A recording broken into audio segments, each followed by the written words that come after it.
Good morning to all of you. Welcome to Legal Matters by Sai Babu Sankara. In this video, we are going to discuss pleadings, particularly facta probanda and facta probentia in Order 5, Order 6, Rule 2. Because it is the most important order which says the facts should be concise and plead the facts but not the evidence. Plead only the facts but not the evidence. That's the importance of facta probanda and facta probentia. Basically, you have to know what are pleadings. Please remember, pleadings are the written representation by a litigant. Written representation. Pleadings.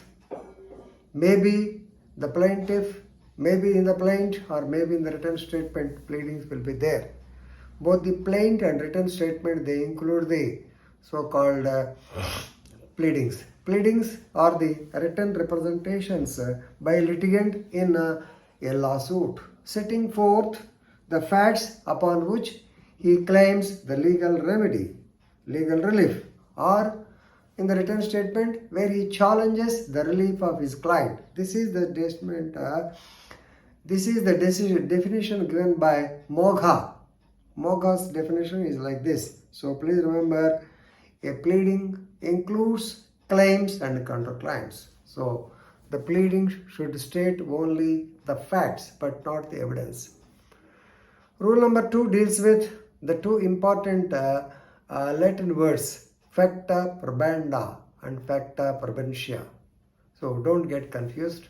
Very simple. I will tell you in a simple way.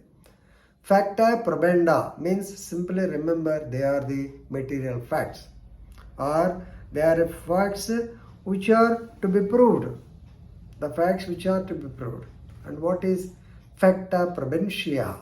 Facta probentia, they are the facts that will be used to prove the so-called material facts. That means they are the evidence part. They are the particulars. When they will be used at the time of trial. The evidence will be adduced at the time of trial.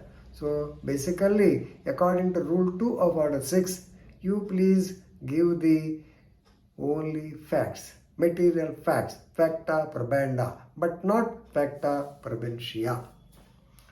Right, this is a very important legal concept, but very difficult. There is a hard line, very difficult to decide whether it is a facta probanda or facta probentia. Right. So for this, let us discuss a very famous case law. That is, actually, this facta probanda was propitiated in the case of William versus Wilcox.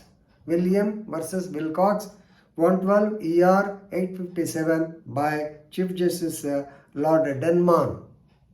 Lord Denman, what did he say? I will read. It is an elementary rule in pleadings. It is an elementary rule in pleadings that when a state of facts is relied on, when a material fact is relied on, it is enough to allege it simply without setting out the subordinate facts, which are the means of producing it, or which are the evidence containing the allegations. This evidence part can be taken up in the later stage, that is at the time of trial. Another important case law, Virendranath versus Satpal Singh, 2007. In this case also, Honorable Supreme Court of India stated that pleadings may contain only facta probanda, as they are the material facts. So please remember, the pleadings must be in a concise form and they must be conveyed or arranged in a logical manner. Right. But as a practical example, I want to tell you that in writ petition, you have to mention the facta probentia also, because writ petition is different from the ordinary plaint. Right. So very important case in my view. This is P. Chidambaram versus R.S. Raja Kannappan, 2012. P. Chidambaram, you may know, he worked as he was our Union Finance Minister. He contested from Shivamogga or constituency. Shivamogga constituency in Tamil Nadu. Shimoga, not Shimoga, Shivamogga constituency in Tamil Nadu. The other person, Mr. Raja Kannappan, and he is the rival candidate. He filed an election petition stating that this man used his influence as a finance minister because of the nationalization of banks and other things. He has endorsed the service of so many bank officials and things. He has distributed money. All the allegations he has mentioned is plain. But he has mentioned categorically, but with evidence also. That's not necessary.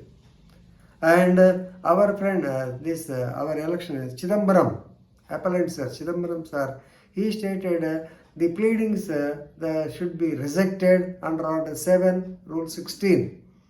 So we may be knowing Order 7, Order 6. Today we are discussing Order 6. Actually, since it is the written statement, so Order 7, 16 he has stated, but whatever it is, he stated that they are all facta probentia. Yes, court agreed.